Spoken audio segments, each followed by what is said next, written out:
В эфире Абхазского телевидения информационно-аналитическая программа «События недели». С вами сегодня я, Ирина Аршба. Здравствуйте. Как всегда, мы подводим итоги прошедшей недели, вспоминаем наиболее яркие события и обсуждаем их с нашими гостями. Безусловно, конец сентября и начало октября ознаменованы такими значимыми датами в истории Абхазии, как День независимости и победы в Отечественной войне 1992-1993 годов, который мы отметили 30 сентября, и День освобождения Гагры и Гагрского района от войск Госсовета Грузии, 25-летие которого отметили 6 октября. В этот день в Гагре прошли праздничные мероприятия. Как жители и гости города отпраздновали юбилейную дату, расскажет Сария Смар. Ровно 25 лет назад, 6 октября, был освобожден Гагрский район, и флаг нашей республики абхазские ополченцы водрузили над Псоу. По сей день Гагрскую операцию принято считать вестником грядущей победы в Отечественной войне народа Абхазии. Ее особенность состоит и в том, что это была первая операция с применением всей имеющейся силы, от бронетехники до десанта в тылу. А ополчение, сформированное при освобождении Гагры, явилось основой будущей армии, ведь спустя 5 дней было создано Министерство обороны Республики Абхазия. Тысячи людей пришли к мемориалу погибшим за независимость Абхазии, к памятнику Владислава Ардзенба, чтобы почтить память героев и возложить цветы и венки. Цветы возложили президент Рауль Хаджинба, премьер-министр Беслан Барцыц, спикер парламента Валерий Кварча, ветераны, в том числе участники Гагрской операции, матери погибших, представители районов республики, горожане. Люди поздравляли друг друга с праздником и вспоминали события 25-летней давности. 25 лет назад, когда было наступление для освобождения города Гагры, я был в минометном расчете. Тут была минометная батарея 120-миллиметровая, командир был Гунб Александр Георгиевич. Вот в этом составе я участвовал в освобождении города Гагры. Это была первая победа, которой последовали другие победы. Но для воина, для воюющего человека это первая победа. И была надежда победить и на следующих этапах тоже. Герой Абхазии Мухаммед Бли приехал защищать нашу страну с первых дней начала войны. Принимал участие в операции по освобождению Гагры, но рассказывать об этом он не любит. Говорит, свежи еще воспоминания. Ветеран воевал во 2-м Пицунском батальоне. Мухаммед признается, все 4 дня, пока шли бои, каждый из них делал все, что мог для победы. 18 августа мы уже были в Гудауте. В Гагрской операции с Геной Кардановым, нашим командиром, принимали участие в освобождении Гагры, Гагрского района. 2 октября освободили Гагру, 6 числа вышли на границу. Что могу вспомнить, это когда мы на Псоу границу вышли, брат Каркарашвили уходил в горы. За ним послали вертолет, мы хотели его в плен взять, но не успели. А когда обратно возвращались, чуть свои не расстреляли. Вот это самое запоминающееся было. Невозможно переоценить ту помощь, которую оказали в этой операции добровольцы. Чтобы защитить нашу землю от врага, сюда приезжали даже по несколько человек из одной семьи. Резуан Магомедов – доброволец из Чечни. Когда началась война, он ни минут не раздумывая собрался в дорогу. Первоначально, собравшись, небольшая группа, где-то было около 50, если прибыла в Абхазию. Ну и, естественно, когда мы шли сюда, каждый из нас осознавал, на что он идет. Вполне осознавал, что он может не вернуться. Любой бой – это может быть последний его бой. Но, тем не менее, просто у нас была решимость. И все на это. Потому что знали, что надо помочь народу. Беда была у людей то, что не было оружия. Вот у нас было то оружие, которое мы принесли с собой. Вот. И начало операции, нельзя сказать, что это было трудно. Фактически, грузинская сторона не ожидала просто такого напора и такой атаки. Можно сказать, что они были просто застигнуты врасплох. После возложения цветов руководители государства и общественность направилась к городскому стадиону, где прошло праздничное мероприятие. Здесь перед присутствующими выступил президент Рауль Хаджинба. Уважаемые соотечественники, уважаемые ветераны, как вам известно, у нас немало знаменательных дат, связанных с главными периодами и этапами Отечественной войны народа Абхазии.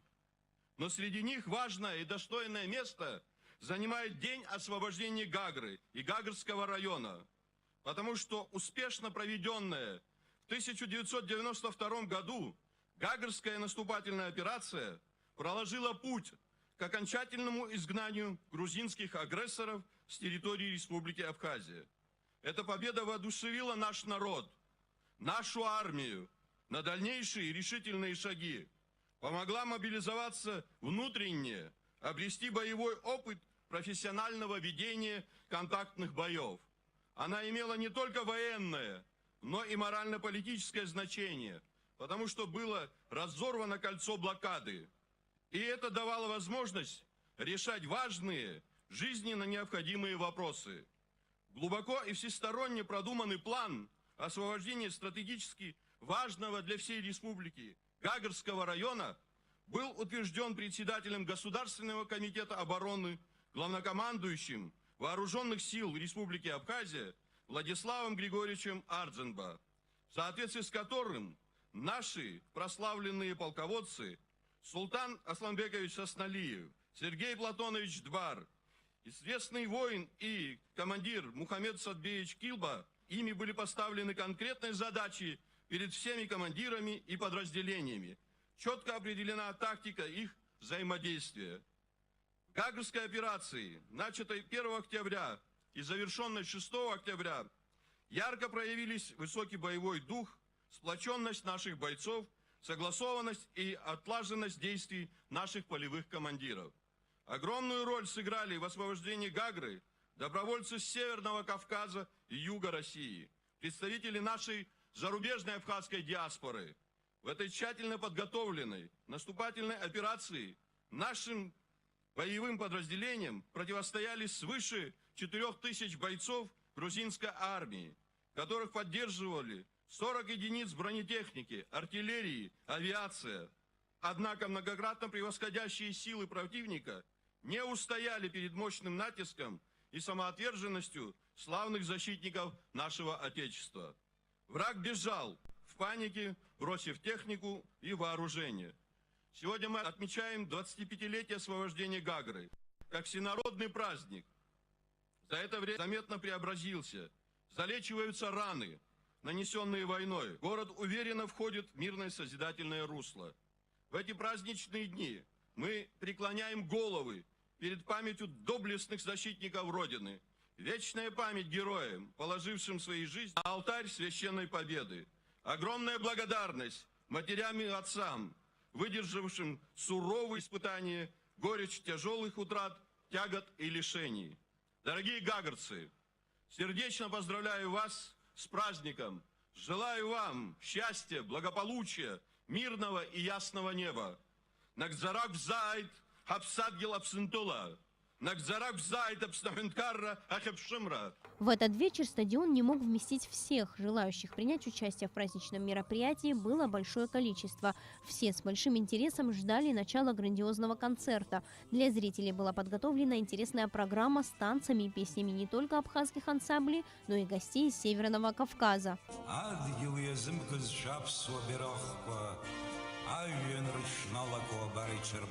Торжества в Гагре, посвященные 25-летию освобождения города, завершились праздничным салютом. Зария Смыр, Леон Адлиба, Абхазское телевидение. В день 25-летия со дня освобождения Гагры от войск Госсовета Грузии моя коллега, журналист Елена Лолуа, встретилась с ветераном грузино-абхазской войны, инвалидом, командиром роты с позывным Ишера, ныне председателем Дорожного фонда республики Зауром Хварцке.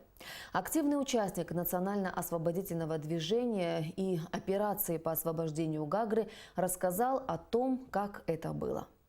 1 октября началась наступательная операция под кодовым названием «Буря». Да? Да, все правильно. На тот момент у абхазской стороны было минимум вооружения. Вы командовали разведдиверсионной ротой. Все правильно. Как вы попали на гагрское направление и верили ли вы в тот момент, что Абхазии удастся открыть коридор жизни? Действительно, в тот период я командовал только-только созданной разведдиверсионной роты. Мы находились на Уазаба задачами где-то в глухом лесу. Эта рота была засекречена, и нас спрятали где-то там подальше от людских глаз. Накануне наступления меня вызвал командующий Кумыстинским оборонительным рубежом. Тогда им был мощный Хварцкий. И вот, да, это мой младший брат. И вот он мне и поставил задачу сняться 30 сентября и перебросить роту в Гагарскую зону на подмогу в предстоящем крупномасштабном наступлении. Меня это немножечко, честно говоря, удивило. Бойцы даже толком не успели перезнакомиться, но приказы, как известно, не обсуждаются. В тот день мы спустились в штаб, нам подали автобус, и мы выехали в Гагарское направление. Наверное, вам известно, что операция намечалась на 18:00 30 сентября. Я тогда не знал, что это в 6 часов вечера намечается. Я только знал, что предстоит операция и 30 сентября. Больше другой информации у меня не было. И эта операция в тот день сорвалась. Ну, почему она сорвалась? Наверное, это тема для другого разговора и для другой передачи. Вот я могу лишь сказать свое мнение мягко и общими словами. Оно сорвалось, операция сорвалась в связи с промахами и упущениями в ходе подготовки к операции. Не хватало опыта. Не хватало опыта всем, начиная от высших звеньев до кончая рядового бойца. Вот, кстати, скажу вам так, я сегодня единственный, кто остался в живых, который присутствовал при даче данного приказа о наступлении, был очевидцем, когда поступила информация, что операция сорвалась, был очевидцем реакции, последовавшей затем. Ну и на самом деле, я помню, я сидел тогда в кабинете его командующего Гагарским фронтом Сергея Платоновича Бар. Вот. Хоть я и сохранял, так сказать, олимпийское спокойствие, но состояние было, скажем так, прямо скажем, подавленное. Но представьте себе, мы находились в блокаде, по существу полной, единственная связь с Северным Кавказом и, может быть, вообще с внешним миром, это были наши перевалы. Через 2 недели они покрылись бы непроходимыми снегами, а последствия трудно сказать, какие могли быть. Мне кажется, они могли быть действительно самыми катастрофическими. То есть значимость данной операции трудно даже переоценить, и вдруг она срывается. Ушел я оттуда, я помню, с такими мыслями: если нас в 4 часа утра не поднимут, наступление не начнется, ну, по аналогии с Великой Отечественной войной, то операция отложится как минимум на 10 дней. Это же не шутка, заново организовывать все и так далее, и так далее. И противник, наверное, утечка информации тоже, наверное, имела место. Велико было мое удивление, когда вдруг меня вызывает, это было где-то к часу дня, к полудню, в штаб, и велят выдвигаться. Я спросил, а кто меня будет там на месте ставить задачу? Мне назвали, я помню, 3 фамилии, но я почему-то запомнил только одну – Атар Хеция. Вот нас доставили на место. Это оказался самый правый фланг со стороны гор. Дальше уже никого, дальше горы начинались. И вот туда нас и привезли. Я, конечно, нашел Атара Хеция. Помнится, мы подошли к краю высоты, а мы на высоте находились. И перед нами раскинулось где-то внизу ущелье. Некоторые называют ее Колхидское ущелье, некоторые Армянское ущелье. Я не знаю, наверное, и то правильно, и это правильно. Ущелье было очень узким, расширялось где-то к концу. Вот с правой стороны хребет высокий вдоль ущелья. Также с левой стороны, со стороны моря, холм, тоже параллельно. И мы на высоте. Фактически он с трех сторон был окружен высотами и горами. Там была дорога, которая пересекала все ущелье вдоль. И задача была следующая: зачистить правую сторону от дороги, выйти к ориентиру. И поскольку у меня не было ни рации, как вы уже сказали, снабжение, оснащение оставляло желать лучшего, естественно. И потому там дождаться дальнейших указаний. Каким вооружением вы располагали? Что? Ну, я вам так скажу, в принципе, по тем временам рота была, скажем так, неплохо вооружена. Все это относительно, естественно. Мне не хватало 5 стволов, о чем я сказал командующему. Вот. Он сказал, что это оружие представит нам. Но в итоге он представил 3. 2 у меня были без автоматов. Да, еще нужно было туда отправить 40 человек, а у меня было 35. И там на месте, в штабе, я имею в виду, на Гумисте, мне были представлены дополнительно 5 человек. Наверное, это надо сказать. Это был Руслан Кулава, Беслан Бебия, Тамаз Вуба, Чачхалия, имя не помню, его еще в народе потом называли Гусик. И Беслан Джинджия. Это был, видимо, костяк будущей легендарной группы «Шератон». После команды «Буря» на правом фланге наступление справа, с самой правой стороны от дороги пошла моя рота. Ну, для обозначения позывной у нас был Ишера. Это там. Меня спросили, и первое, что пришло в голову, Ишера, и вот так и остался позывной Ишера. Слева от меня и от дороги пошла интернациональная группа во главе с Хамзатом Ханкаровым и Умалатом Дашаевым. Еще левее, но уже по гребню холма пошла группа, вторая интернациональная группа во главе с Шамилем Басаевым.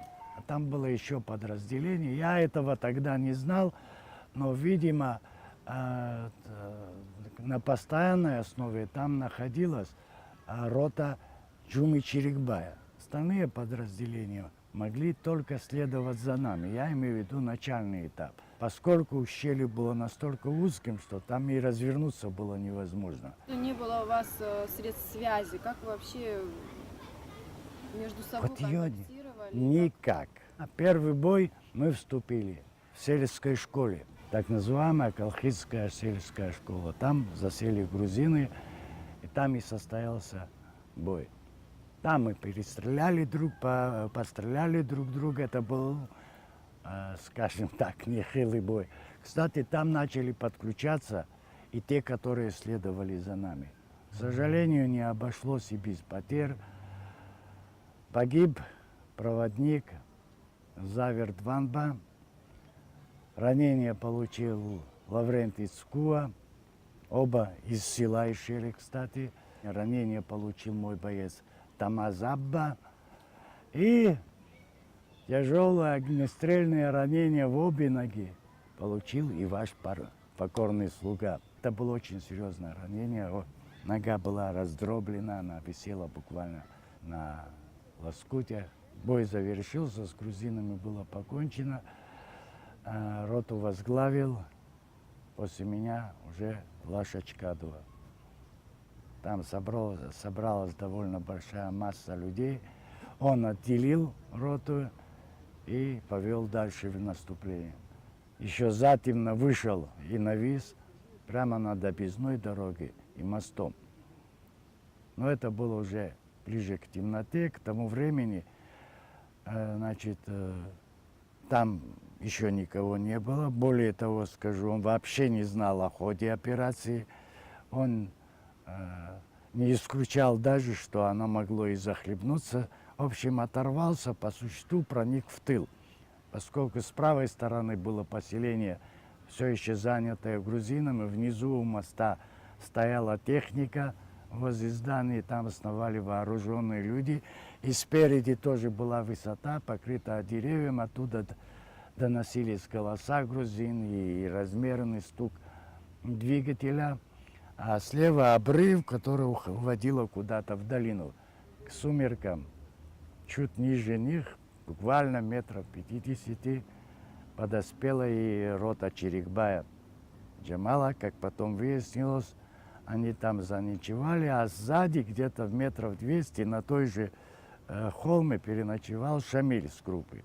Утром они встретились у моста с Лашей.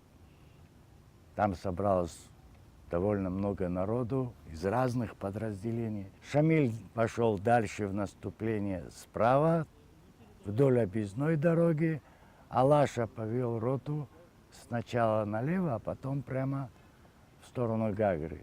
Вышли они на центральную дорогу, там смешалось все, и кони, и люди. Так сказать, уже наступление шло полным ходом, а рота вступила вместе со всеми, участвовала в бою в Дом отдыха Украина, если я не ошибаюсь, так оно называется, возле здания УВД. Потом их кинули в сторону гор. В итоге там слухи прошли, что там грузины. Ну, в итоге они спустились и вышли к мосту Псов. Таким образом... Походу и трофеи удавалось получать. Ну, я знаю, что во втором бою они там 8 стволов взяли. Правда, они поделились теми, кто подоспели и без оружия были. Заур Хумсаевич, а были сомнения, что не удастся освободить Гагрское направление? Сомнения, они всегда есть. Любой бой, любой маленький эпизод, и крупный, и вся война, они всегда в сомнении. А как это будет? Мы же не просто имели дело с Грузией, 4-миллионной, а еще у нас здесь, в тылу, у себя.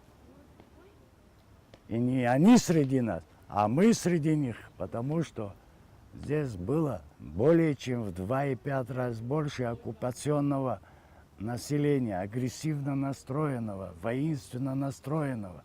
То есть мы оказались между молотом и наковальней. А вот местное население, вы же сталкивались в ходе наступательных операций с местным населением именно грузинской национальности? Наступление оказалось достаточной неожиданностью для грузин, в частности, для местного населения, поскольку наши, наступая, застигали такие моменты. Стол накрытый, дымится, то есть только-только нас накрыли стол. Ну, как можно, если знаешь, что наступление, скажем так, неожиданно. Удалось подготовить эту операцию в условиях? Ну, это отдельный вопрос, я как раз к ней хотел вернуться. Ну, конечно, была большая паника. Именно после Гагрской операции началось формирование регулярной армии, генштаба. Формально каждое наше подразделение, или как хотите, наряду с так называемыми группами, отрядами, имели вполне армейское название. То есть у меня была рота, не группа и так далее. Мы входили в батальон. Но по сути это было все ополченческим движением. Это не было армией. Это было очень далеко от понятия регулярной армии. Это было, не хочется применить слово имитация, но это формирование и становление армии. Ополченческое движение. Безусловно, это особый разговор, я вообще, особенно в начале. В начале войны это сильнейшее движение и так далее, но победу обеспечивает все-таки армия. И вот нам это к концу войны и к лету удалось сделать. Потом вы уже на эмоциональном подъеме наверняка воевали, да, вот этот первый. Вы период. знаете, Он я наверняка все-таки вас рано сошел со воодушевил. сцены. Да, все-таки рано сошел со сцены. Я вернулся сюда, с Москвы, после длительного лечения, через 9 месяцев. И я придавал значение вот этим психологическим моментам. Ну, у меня свои критерии и так далее. Я разговаривал с бойцами, я заглядывал им в глаза. Мне не важно было, что они говорят. Мне важно было, как они говорят. Почувствовать все-таки тот настрой и так далее, и так далее. Если был бы сценарий другой, исход этой военной операции был другим, Я хотел бы вот здесь, что было бы? я уже говорил, что через 2 недели выпадет снег, перевалы покрываются. Добровольцы дальше под что подругой не будет? сможет прийти. Дело не в добровольцах. Это же не только, да, это и оружие, и вообще это и психологически Дорога важно жизни, иметь дорога связь. жизни. Дорога жизни, да. И вдруг покрывается снегами, грузинам долго, что ли, было море. Все. Мы оказались в ситуации без права на неудачу. Еще хуже, лучше, чтобы она сорвалась, чем пойти и потерпеть неудачу. Это значит другие потери и так далее. Из этого состояния выйти. А к этому времени все это блокировка случилась бы полная и так далее. То есть, если бы мы еще и неудачу потерпели, я вот 90%, 95% убежден, что могла произойти катастрофа для нашего народа. Вообще вопрос стоял бы о нашем существовании с учетом настроя, планов и задач грузин. Но вы понимаете, да, что это была за операция? То есть крайне ответственно. Потому я так болезненно внутри отреагировал в связи со срывом. Я так скажу, обращаясь, значит, к телезрителям, наверное, вы можете быть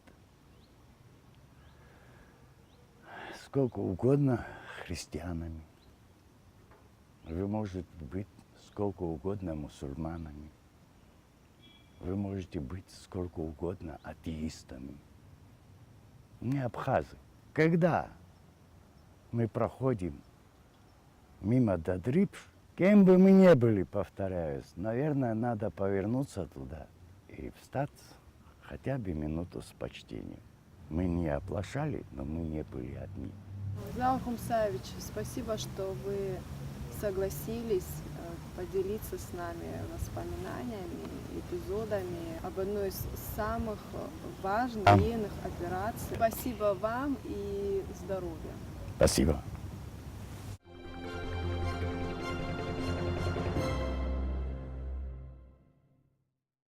Владимир Путин 7 октября отмечает юбилей. С 65-летием президента Российской Федерации от имени многонационального народа Республики Абхазия, руководства государства и от себя лично поздравил президент Абхазии Рауль Хаджимба.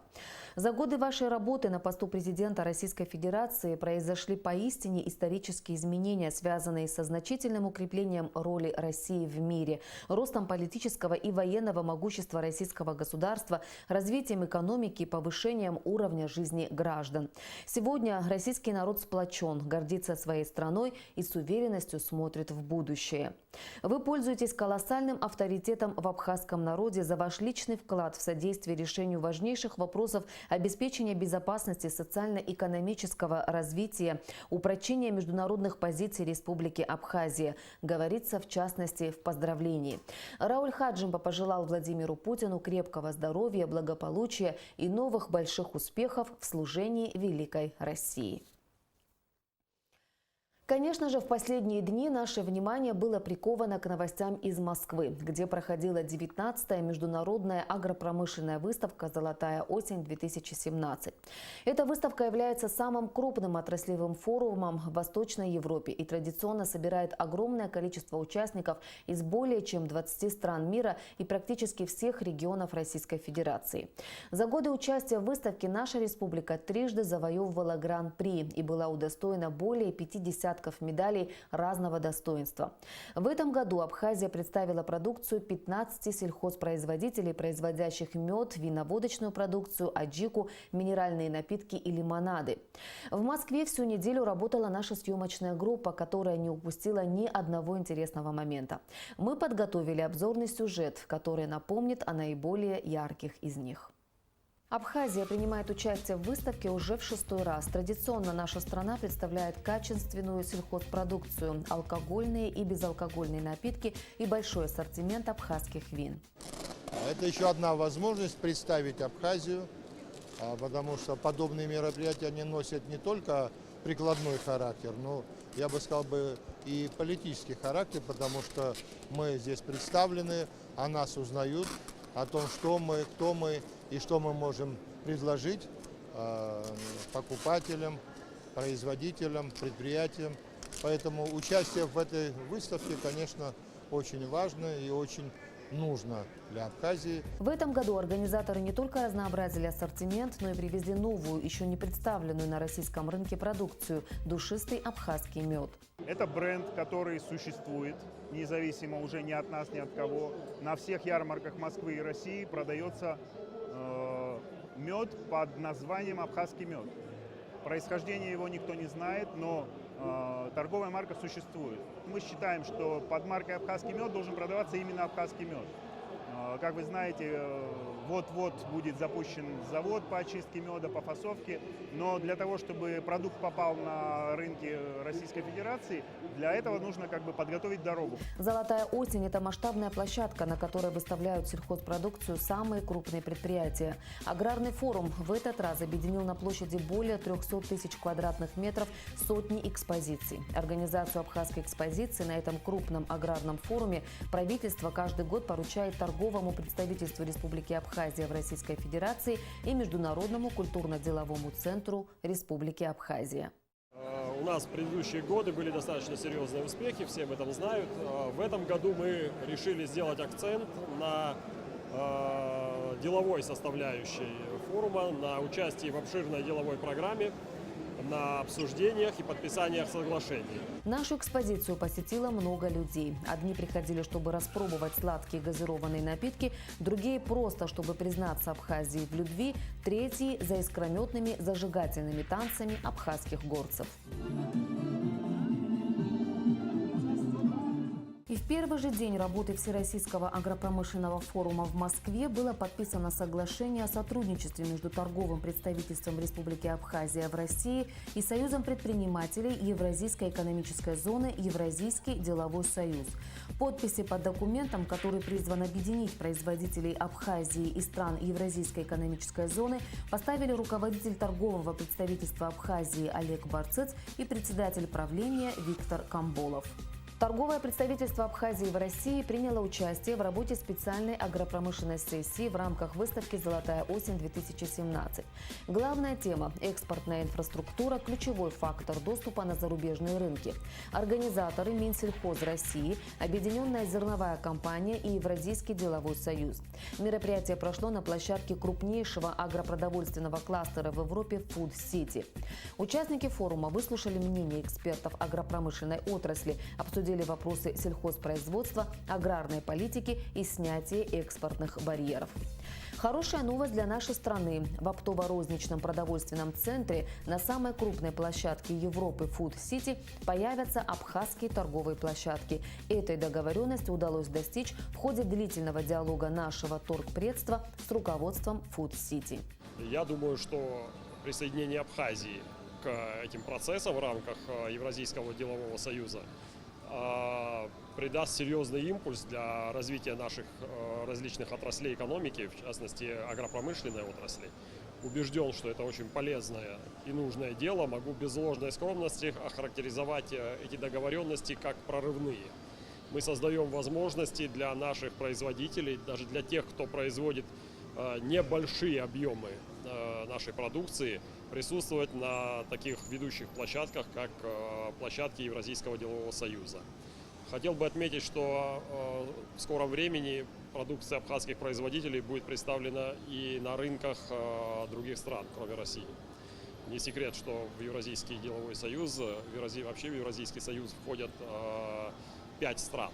Уверен, что рынки этих стран станут для абхазских производителей дружелюбными, и нам будет полезно это сотрудничество.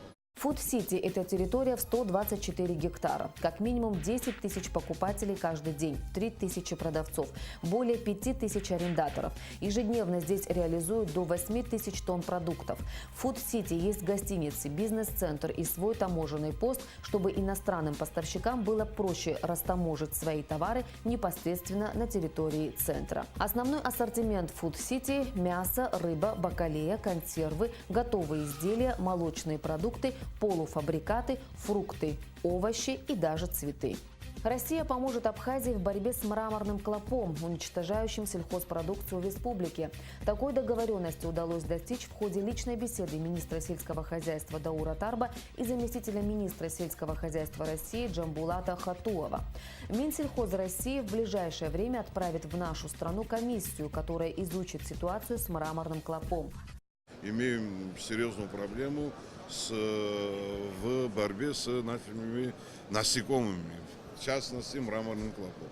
Они внимательно меня выслушали. На самом деле я объяснил, что это нашествие приобретает такой характер очень опасный для всего агропромышленного сектора. В принципе, по всем видам культуры нанесен сегодня уже республике серьезный ущерб.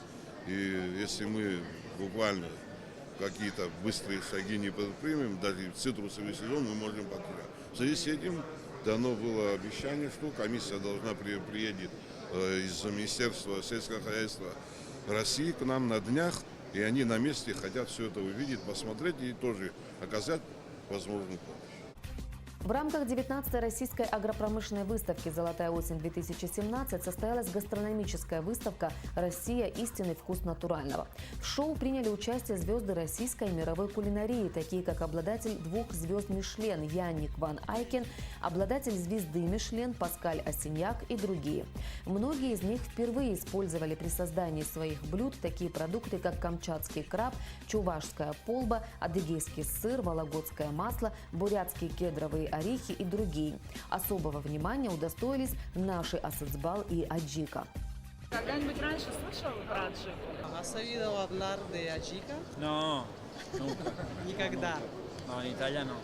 En В Italia, Италии нету такого. Сказать, что кто-то готовит лучше или кто-то хуже, ну, это на каждый вкус, на каждое блюдо есть свой потребитель. Для того, кто, скажем, наоборот, любит какие-то новые, что-то такое интересное, какие-то экспромты и так далее, они наоборот, они с большим удовольствием едят, и в принципе я считаю, что пробовать надо. Я, например, собираюсь завтра в Ачу-Чачу отвезти, показать им не только российскую кухню, а вот кухню Кавказа.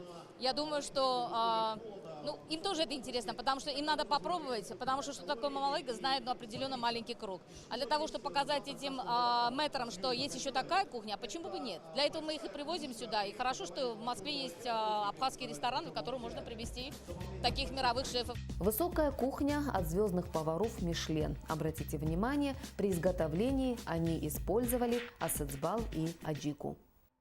Международная агропромышленная выставка «Золотая осень-2017» завершила свою работу. 5 золотых медалей заработали сельхозпроизводители на 19-й Всероссийской выставке. Кто же в этом году завоевал гран-при этого престижного форума, расскажет Нисфа Аршба. С 4 по 7 октября на площадке ВДНХ встретились сельхозпроизводители со всех регионов России и зарубежных стран. И чего тут только не было. И лучшие породы скота, продукции, разработки, необходимые для модернизации сельского хозяйства и аграрной отрасли в целом. Каждое предприятие привезло сюда на эту выставку свои лучшие достижения. Абхазия в этом году сделала ставку на деловую часть, но при этом не забыла и производителей. Аджика, Асызбал, мед. Это были главные претенденты на победу. И она осталась за нами. Это свидетельство признания, это свидетельство высокого качества нашей продукции, признание усилий организаторов и участников этого международного форума. Конечно, в эти моменты чувство удовлетворения от проделанной работы и чувство благодарности ко всем, кто помогал и участвовал в организации участия абхазских производителей в столь масштабной и престижной выставке. Абхазия по праву завоевала свое место среди производителей качественной продукции и тех стран, которые умеют организовать и представить эту продукцию. В выставочно-конгрессной деятельности мы играем далеко не последнюю роль. Участие в выставке «Золотая осень» стало делом престижа для нашей страны, которая уже 6 лет подряд принимает участие в этом авторитетном мероприятии и завоевывает золотые медали. Как организатор я могу сказать, что мы удовлетворены итогами выставки. Хочу поздравить компании, которые номинировались и получили заслуженные призы. Это еще раз подтвердило высокое качество производимой ими продукции. Особо хочу отметить золотую медаль за мед, потому что нашей задачей было продвигать мед как новую важную экспортную позицию для республики. Уже 4-жды наша страна была признана лучшей. Гран-при и на этот раз достался Абхазии. За вклад в развитие выставки награждается правительство Республики Абхазия, торговое представительство Республики Абхазия в Российской Федерации, Международный культурно-деловой центр Республики Абхазия.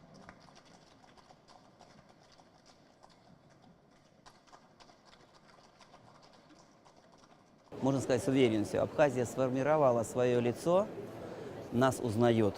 Участники выставки, которые также участвуют, регионы России и другие государства, они уже смотрят, а где в этом году находится павильон Абхазия.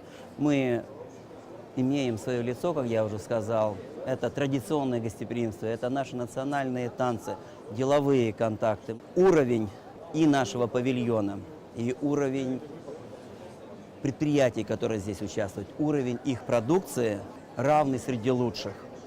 Это и как раз подтверждает гран-при, который мы сегодня получили. Я уверен в том, что не за горами большие хорошие контракты. Хочется пожелать абхазским предпринимателям, абхазским предприятиям и всему абхазскому народу успехов, чтобы те продукты, которые произрастают на абхазской земле, были открыты миру. Стенд Республики Абхазия посещали как руководители министерств и ведомств Российской Федерации, так и обычные люди. Бренд «Абхазский мед» для многих из них не просто слова. И это подтвердили золотые медали, которых в этом году 5. Организаторы участия нашей страны в столь серьезной выставке обещают, продолжение будет, и только победным.